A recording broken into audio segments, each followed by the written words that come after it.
Gini Wijnaldum on fire. Memphis looking dangerous. And Holland, the Netherlands, absolutely brilliant from them today. Again, 9 points from 9. Maybe that banner that flew over the training ground now, they're going to want a refund on that because Frank de Boer so far in this tournament has got this Dutch team absolutely purring. Absolutely purring. And the big question straight from the off tonight, Gini Wijnaldum. Now, a lot of Liverpool fans told me for years he's a different player for the Dutch than he is when he plays for Jurgen Klopp. And what a tournament he is having. Joint top goal scorer, 3 from him. And I'm asking the question now. You can vote for it in the live comments section. Has he been the best midfielder at this tournament so far? He's been astronomically good.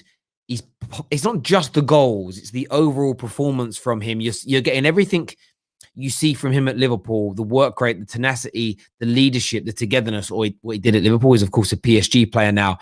But on top of that, there is the goals to boot. And, you know, why didn't Klopp play him further forward on a more regular basis at times? Because he could have done bits for them. He's been absolutely brilliant. Of course, Locatelli has been amazing for Italy as well. Those 3 goals are going to stand him out in front of people. There's no doubt about that whatsoever. And the Dutch, how far can they go? Legitimate question. How far can they go in this tournament? I want to know your thoughts. Here are the league standings as of right now. As you can see, the Dutch in a very commanding and strong position there. Austria, for the first time in their history, qualify automatically through the group stage. And you know what? A really big and important night for Portugal. And I'm throwing Portugal's name out there because it's another team. It's a team that's got 3 points with -1 goal difference. It starts to open up that opportunity of them ensuring that they get themselves out of the group stages. So we take a look at the other standings that have already been completed. We know that Group A has been completed, but as we know in Group A, Switzerland are on 4 points. So Switzerland now find themselves top of that league. They're top of that league right now. Group B is going to be decided tonight. Let's see if anybody else is on 3 or more points in that position. Ukraine are on 3 points. England's group, it's good news for Croatia and Scotland because it gives them an opportunity to put themselves in front of them. That's an interesting one there. But we know the group of death's important because Portugal play France on the final day of the group stages, and they're sitting there on 3 points. Maybe if they go in with 3 points and a plus goal difference, that could be enough for them. It certainly gives them a bit bigger and better advantage. It's going to be very, very intriguing indeed to see how this sort of progresses moving forward. But Holland, Belgium are going to do it maybe tonight. Italy have laid down that marker as well. And there's been so many teams just kind of letting everybody know, listen, we're here. I know you've written us off. I know you don't think we're good enough, but we're here to stay. Belgium tonight could do the same thing. The Dutch, they just silenced people that said they're going to do absolutely nothing at this tournament. And it doesn't mean they're all going to win it, because of course they can't all win it. But it's making it, for me, it's already making some interesting reading, and it's making some interesting sort of potential quarterfinals, really, that I'm intrigued about, because it's been an amazing tournament so far. Let's get to some of your comments that are coming through here. A lot of people saying they're doing it without Virgil van Dijk as well. Absolutely. Mohammed here says David in the mud. Yeah, did David write them off? I swear he wrote them off. Maybe he did. Maybe he did. I actually get confused now about who wrote who off. I really do. But remember, let's just go to our game that we did where we predicted the tournament predictor so far. And we can see the first 3 groups. I'm going to put them up on the screen. And as you can see there, we got Italy right. And we actually got Switzerland right. But completely and utterly wrong when it comes to Wales and Turkey. In Group C, we got the Netherlands. We did predict the Netherlands to win their group. Macedonia to come bottom. But we actually said the Ukraine would come second and not Austria. Austria have now put themselves in. So we already have a situation where there's 2 teams through to this last 16 that nobody predicted at all. Maybe, I don't even think we put Austria through as one of the top 3rd place teams. No, we didn't. So we didn't even pick Austria as one of the top 3rd place teams to go through. So that already starts to open up. We expected it to be the Ukraine. We thought the Ukraine would play Italy. It's now going to be up against Austria. It's going to be an interesting game. So we haven't got too much right so far. We think about the Belgians group. Will Denmark actually go through? That could be another shocker. But the favourites look like they've gone through in the first three groups so far. But all of them are up for grabs, really and truly, in terms of where teams are going to finish. It's going to be intriguing. We have a super chat that's come through here. This is from Hamid, who says, as a Liverpool fan, I'm not surprised. He's one of the most versatile midfielders in the world. He is so press resistant. He always does what he's asked to do without moaning. And I think that when you have a player that doesn't complain, doesn't throw their toys out their pram. If they play in a double pivot, they say okay. If they play in an 8 role, in a 3, they don't moan. If their role within that 8 is to just cover the fullback going forward, be very industrial in midfield, and kind of keep the shape of the team together, they say absolutely. Players like that are imperative for winning major trophies. You have to have them. Not everybody can be a maverick. Not everybody can be the star. Not everybody can have a free role. Not everyone can have an attacking role. You need those people. And we had that at Man United in a certain Wayne Rooney, who never moaned about being a particular position. The 2 times he got to be the out-and-out striker at Man United, he scored over 30 goals a season each time. But due to Glazonomics and other reasonings, it was easier for us to bring in other strikers and use Rooney in wider positions or in midfield roles than it was to actually keep him as a striker and maybe spend money on 2 or 3 other positions in the team. And that versatility helped us. And look, Gini is going to be a big, big miss for Liverpool next season. I think, although it wasn't his greatest campaign, he's been integral for their title-winning and Champions League-winning teams. And we're seeing the brilliance that he's got. And, he could go to PSG and become, in the latter stages of his career, be remembered for being a real goal-scoring midfield player, picking up trophies, and who knows what else he can do in Europe from this point. Terry Gini for the Netherlands is a different beast. Absolutely. And he can do it well. But there's my point, though. There's my point. I really do mean this. He can do this attacking role so brilliantly. Why didn't Jurgen Klopp say, why did he need Naby Keita? You should have just bought a workhorse to cover Gini's industrialism in the middle and put Gini further forward. I know maybe I'm oversimplifying it. Man like Slens in the house here says, I'm confused. Liverpool fans told us that their analytics team predicted that Gini was on his last legs. Did they say that? Maybe it's do you know what I would say though, Slens? Maybe it's last legs in their team. Maybe it's the last legs playing Jurgen Klopp's way.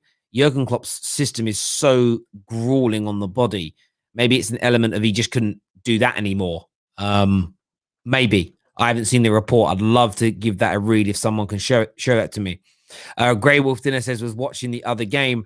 Yeah, I had both games on, and Austria really deserved it tonight. Austria really deserved it. It's going to be a long and agonizing wait now for the Ukraine to see whether or not they make it through to the next stages. But we have Austria and we have Wales through to the last 16. Neither predicted by the Football Terrace panel as to going through. So a few people, not in the mud as it stands right now, because that would be the wrong way to look at it. But there's always going to be some shocks. What we haven't had yet at this tournament is a big team not win their group or a big team go out of the group stage. Could England come second in the group tomorrow? Could Spain fail to qualify if it goes wrong for them? And who's going to fall out of the group of death? Will the team that finishes third in the group of death miss out in one of the top 4 third place finishing sides? It's going to be an interesting one to see, because the last 16 is literally breathing down our neck now, and you can feel that pressure really starting to come into these games. You really, really can. You felt that in the Ukraine game, but then they still have that element of we might still make it. I'm not sure if 3 points and -1 goals is going to be enough for them. It's like they needed that 1 extra point, and that collapsed to the Netherlands on the opening day for them when they got it back to 2-2. Oh, that's the killer. That's the killer moment there. That's the killer there. Spain are getting knocked out. More of a question there for Mohamed. We'll see. I don't know if Spain are going to get knocked out, but it's certainly going to be an intriguing one. 65% of you have voted for Gini Wijnaldum as the best midfielder in this tournament so far. And listen, I agree with you. I think Locatelli has been great. I just feel Gini's been ever so slightly better. I really do. And in a less fancied team, I think more people I saw wrote the Dutch off than the Italians.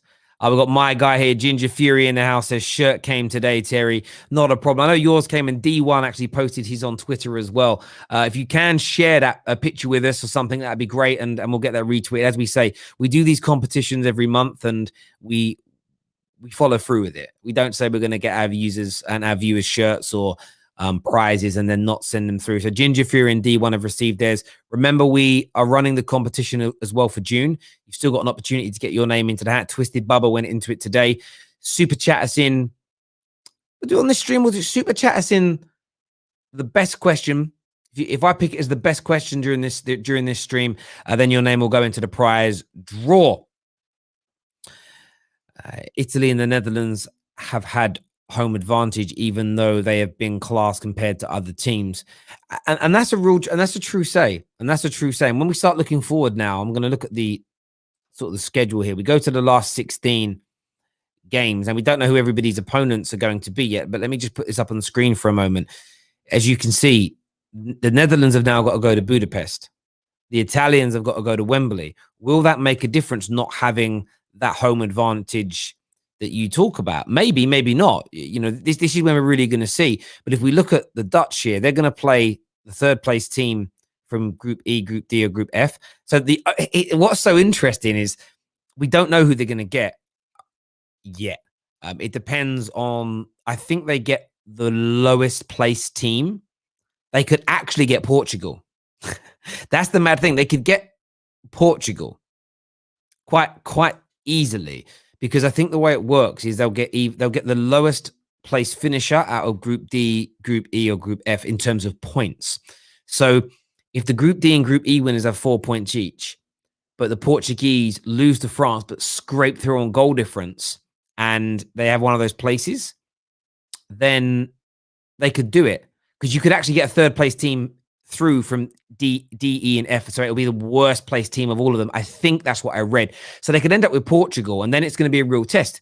Equally, they could end up with Scotland, you know, so which is a much simplistic, which is a much easier task. And I think with this third place Jeopardy thing, we're never going to know who's getting who until that last game is finished. So yes, to be very, very intriguing indeed. Mark 1 here says Genie the GOAT is what he's saying there. I get why you call him the GOAT. Is he the GOAT? I'm not sure. Can the Dutch win it? Does anybody actually think the Dutch could win? I'd love your thoughts and I'd love your feelings on that, viewers. Can the Dutch win?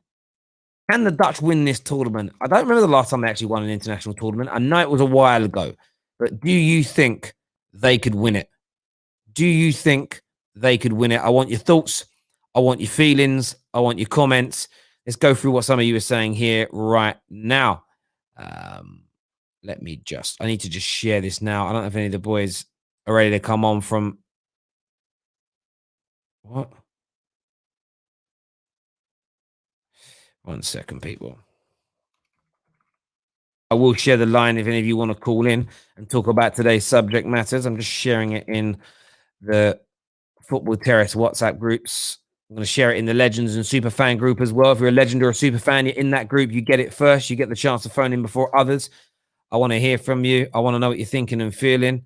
What is this going on about? Sometimes I go into these group chats and there's bare stuff going on. And I'm like,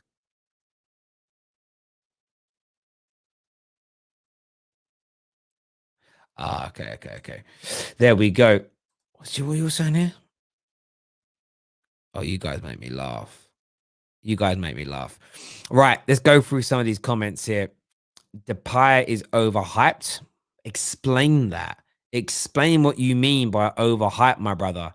I need to know what you're thinking and feeling. A few people in here have said actually the best midfielder at the tournament's been Jorginho. And maybe it is. Why though? Explain why. The why is always more important than the what, in my opinion. So make sure you get that in. Hassie here says, yes, they can if they defend better. You know what? This is the thing, isn't it? It's so open-ended. It's so open-ended. Everyone's got their thoughts and feelings. France, to me, are still favourites. I think Italy have laid down a massive marker, but I do think the Dutch have done that as well. I'm really intrigued to see how well Belgium are going to do.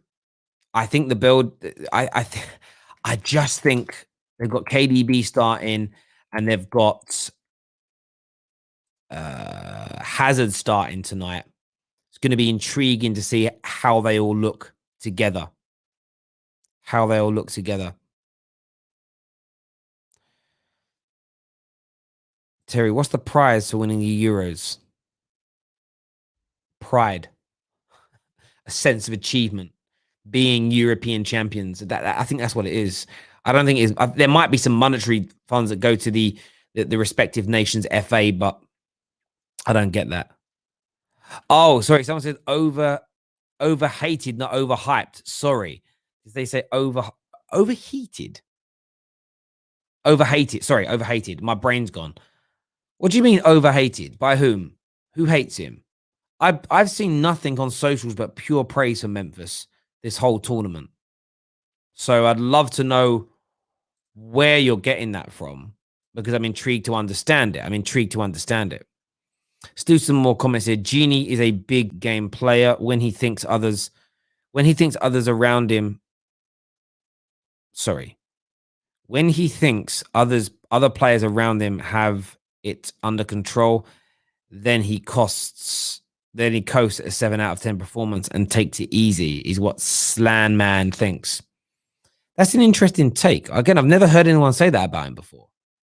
Maybe that's just what's being said amongst sort of Liverpool circles and stuff like that. But fair dues. Fair dues. Twitter hates to pay. Yeah, but do you take Twitter seriously like that? Why would you take it seriously? If do you know what it is? If you see people, it isn't about people having differences of opinions. If you see people hating for no reason, just press the block button. Do you know what happens? It goes away. it dissipates. It evaporates into thin air. It just goes away. Just completely and utterly goes away. So yeah, man, just do that. Star Lord here says Locatelli has been just as good, if not better. Absolutely. I think he's been brilliant. I would still I could absolutely understand why you'd say better. Personally, I'd give it to Genie myself. We're going to go to a caller here. Melvin is coming on the line with us now. What are you saying, mate? Yo, hello, welcome. First time, so am I hearable, by the way? Yeah, I can hear you, bro. What do you want to say, my friend? I'm actually from the Netherlands, so it's a good win today. But Lovely. I still think we didn't play well. We gave away a lot of chances, lost the ball in midfield quite often. So it is. Don't want to hurt any Macedonians, but just because it's the North Macedonia team, I think we got away with this one. Any better team would have lost. Do you think? I mean, look, I think they really went for just an actual good team, like an Italy, a France, maybe a Germany. If you know what I mean. So are you less encouraged about your performances than, say, because a lot of English people think you look great. You know, a lot of European people think you look great. Are you less enthused and less encouraged by your 3 wins so far? Well, I expected nothing from the start of this tournament. I expected the win versus Macedonia, of course, and maybe another one. But I actually thought we would draw one, maybe draw two, because we obviously lack Virgil van Dijk.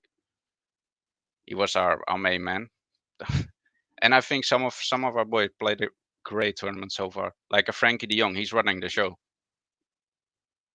Yeah, he's been very, very. I think people have forgotten how good he is because no one's been raving about him in a Barcelona shirt. I think Genie's been excellent. Memphis has been good. I mean, how far do you think you can go? Because there was a lot of criticism of Frank de Boer in the lead up to this tournament. Planes flying over training, asking to change the formation.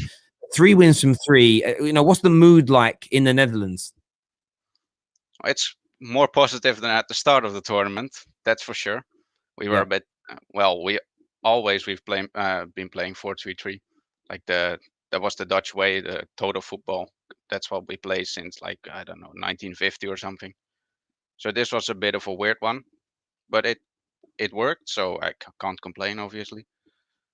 And well, I've it really depends on who we face, how far we can go. Because I read something about we might, if the team from Group A goes through, we might face Group F, and we all know how dangerous that one is. Yeah, of course. I mean, so right now, honestly, how far do you think you can go? I mean, do you think you can win it, or you know, do you feel like you could beat France? Could you beat Germany? Could you beat Italy at this moment in time? Game is 90 minutes, so we can always win. There's always hope for a win. I personally, I'm more positive than at the start, but I still don't think we can win it. There's always a chance, but you know, if I look at the other teams, I think Italy has looked much stronger. Still was a bit underwhelmed with France a few days ago against Hungary. Mm. Don't know what that was about. Surprised by Germany, so they can do something. Yeah, they kind of bounced back really well after that first game. We have a question here for you, and it says, Terry, can you ask him what de boer means in Dutch? Does it mean something in English? The farmer, Okay. literally, just the actual translation. Oh, that's I didn't know. That made me smile. That's brilliant. So I mean, so his name means basically Frank Frank the farmer. Yeah, it does. We have a lot of names like who means what that means, just random stuff. Really? Like what? Tell me a few more. I'm intrigued. Well, how do I? A very common name. De Boer is a very common name. Another very common name is Bakker, which means like how do I call it? Don't know the translation. He sells bread. Um, A baker, a baker. yeah, a baker. Those Okay. kind of stuff. Yeah, but Uh, we have that in England. So you'll have certain names that sort of don't mean too much. Like my son's called Jackson. So I looked up the meaning of that name, and it stems from someone who you were Jack's son. Like your dad was called Jack and you were his son. And I'm like, that's so the boring. the Yeah. Icelandic way. Yeah, so I think we have a few names, and now they elude me now that I've said we have some, but we have some names over here that are sort of we have Baker as a surname and things like that, and you do the origins, and it kind of leads back to things that people did. But there we go. That's an interesting insight. Listen, I really appreciate you calling in, mate, and having your say. I really appreciate it, mate, and I'll speak to you soon. Top man. Thank you, Melvin. All the best. Thank you. Frank the Farmer. It sounds like, you know, Bob the Builder and Frank the Farmer. I love learning about other people's cultures. It's you know, what the words mean. I always remember when I grew up around a lot of people from Bangladesh, and when they told me that, like, I was like, why there's a lot of, I was like, why do I see a lot of women with the name Begum, but I never see a man with the name Begum? I didn't get it, and they're like, it just means woman. I was like, oh, like when you break it down, it's like that's so basic. But like, because it's in a different language, it sounds obviously it just sounds different. It doesn't sound as basic as it would be in sort of the English language and stuff like that. Let's do some more of your comments. It made me laugh. I don't even know why it's made me laugh. It just has. Mohammed's with us now. What are you saying, Mohammed? Hello, Terry. How are you? I'm very well. Yourself? Yeah, I'm doing good. I just want to touch upon the Netherlands game. I think by the midfields in the tournament, I think Gini's played really well, but just about what's his name? The Italian midfielder. I don't know how to pronounce his name. Is it? I don't know. Do you know how to pronounce his name? I'm hopeless for that. Le, starts with a L. The other midfielder plays for Italy. Locatelli. Yeah, Locatelli. Yeah, he's done really good, but I think Gini's just about better. And then overall, Netherlands, their play is very it's a joy to watch as well from how they play. Yeah, I think they look really good. But it was obviously interesting speaking to Melvin there, who of course is from the Netherlands. He's Dutch, and there isn't the same level of confidence back home. They still don't. But this is standards, isn't it? England fans like us, would be purring if our team were moving the ball that way. The Dutch are like, it's nowhere near the level that we expect still. And it just shows there's such a difference in what people want from their teams and stuff like that. How far do you think the Dutch can go in this tournament? I think they can go semi-final. It depends, of course, who they get in the last 16, especially if they get like a Portugal from the group of death. Or yeah, because just one of those things we'll have to wait and see on. But it'll be interesting the next couple of days to see fully how the last 16 is gonna be for everyone, all the teams involved. No, it is, and then again, but Saturday that all starts. So I think it's Saturday. It all kicks off, all gets us underway. So that's going to be really intriguing to see. Listen, my guy, thank you very, very much indeed. Appreciate it, Mohammed, for coming on, buddy. Thank you. Amsterdam boy says, no, Terry, that guy was just overly negative. They are doing better than expected, is what Amsterdam boy believes. So look, while I was listening to that, I got sent a link to a website, and it says it's a living last names that started as jobs. So we do have them in the UK. So the name Wright, like Ian Wright, the noun Wright is based on a worker skilled in the manufacture of wooden objects. So if you make wooden spoons, like wooden spoons or spindles for stairs years ago, you would have been given the name Wright. Okay, Smith comes from if you were like worked in metalworks, like a blacksmith. Cooper was from someone who makes or repairs wooden tubs, like barrels, basically. You would have been called a Cooper. Fletcher is someone who makes arrows, which is kind of cool, meaning arrow, Fletcher. Chamberlain, so like Oxlade Chamberlain, comes from the originally the word chamber. Chamberlain refers to a sovereign or nobleman's bedchambers. A chamberlain was the servant who guarded or attended those rooms. So basically, if you cleaned up some noble person's bedroom, your surname would have been Chamberlain. You were known as a Chamberlain, and the name then caught on. That's interesting to know. Sexton, I know a few sextons, means you're the caretaker of a church or graveyard. Okay. Ward. A ward was originally a guard or a watchman. So if you know someone with the surname Ward, that's where the name stems from. Webster is someone did weaving. So basically, like he did a lot of sewing and stuff. You'd weave things and whatnot. That's interesting. I didn't know any of that. I learned something new. Johnny Sexton. Yeah, plays for Ireland. I suppose he's a fly-half. Is he the fly-half for Ireland? But there we go. Why are we discussing names? Because we found out that Frank the Boar means Frank the Farmer. I love it. It's brilliant. It's absolutely brilliant. Absolutely brilliant. I love stuff like this. Yeah, Smith is an obvious one. I get that. Someone says he's laughing. No, I'm laughing at the literal translation. The literal translation is funny. Absolutely. Gilmore equals the GOAT. Yeah, it's interesting. I love learning about things like names and what they really mean. 63% of you have still voted for Gini Wijnaldum to be the midfielder of the tournament so far. But there we go. Listen, we're going to be back live after Belgium's game this evening. We've got a big Arsenal update coming up in relation to La Conga being on his way to the Gooners. So make sure you tune in for that. Until next time, everybody, take care of yourselves. Goodbye. God bless, and we'll see you all again very, very soon.